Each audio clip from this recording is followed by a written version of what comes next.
New York as the president of Iran delivered a speech at the United Nations General Assembly. Demonstrators gathered outside to denounce the president's policies, while inside, the Israeli ambassador to the UN held his own protest. Gilad Erdan was escorted out of the room after he waved a picture of Mahsa Amini, the Iranian woman who died after being arrested for not wearing a hijab properly. Erdan posted this video on social media, calling the president of Iran the, quote, butcher of Tehran, and the ambassador joins us now. Mr. Ambassador, thank you for being here this morning. Tell us more. Thank you for having me. About the moment at the UN General Assembly. I know the security spoke to you there. What was your message?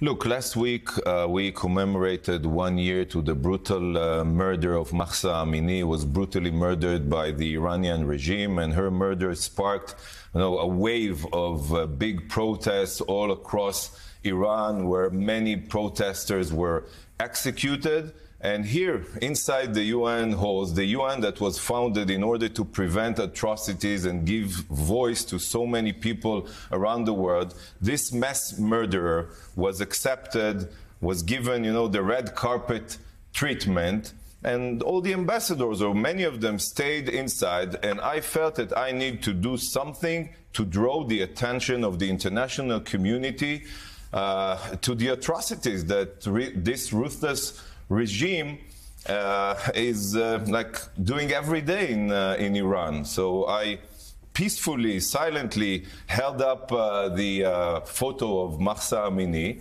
and suddenly I was dragged outside of the General Assembly by the UN security. I have to admit, I was shocked. But since then, I get thousands and thousands of emails and text messages from Iranians from all across the globe that are telling me how much they were moved and emboldened by my action. So this all comes, Mr. Ambassador, as Israel and the Saudis are discussing a deal. Secretary Blinken was here a moment ago explaining kind of the framework of that deal. The Iranians have said any deal between the Saudis and Israel would be a stab in the back to the Palestinians. How do you respond to that? That's a lie, obviously. First of all, we are grateful to the administration, to President Biden, for all of their efforts to include Israel. If this peace is achieved, it's going to be a historic peace that probably will end the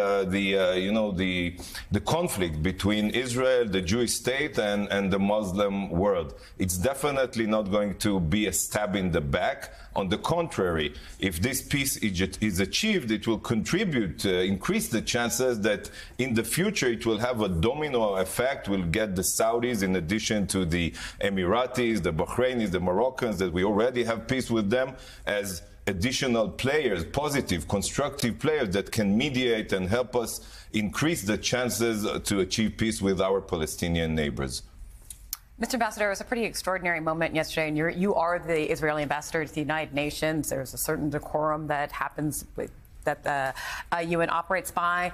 Why was it so important to you to take this particular step? Is it, and what's the reaction in your own country, Ben? I mean, why did you, as the Israeli ambassador, feel that it was so important to speak up on behalf of this Iranian woman? Because for many years, we had close relations with Iran until the revolution back in 1979. We believe that Iran poses a threat to the entire world. It's not only a threat against Israel. We just heard the crown prince, the Saudi crown prince, explaining that if Iran might acquire nuclear capabilities, the Saudis will have to defend themselves also with nuclear weapons. So we see Iran just recently kicking out the inspectors from Iran. We see them blocking the access to their nuclear sites, cameras, footage from the International Atomic Energy Agency. So for us, Iran poses an existential threat. They say loud and clear they want to annihilate the one and only Jewish state. But as I said, it poses a threat to the entire world. And for me, this is our first commitment to draw the attention of the world to the threat that Iran poses. And where should I do it other than the UN, as I said, that was founded after Second World War, after the Holocaust, in order to prevent such atrocities from occurring again.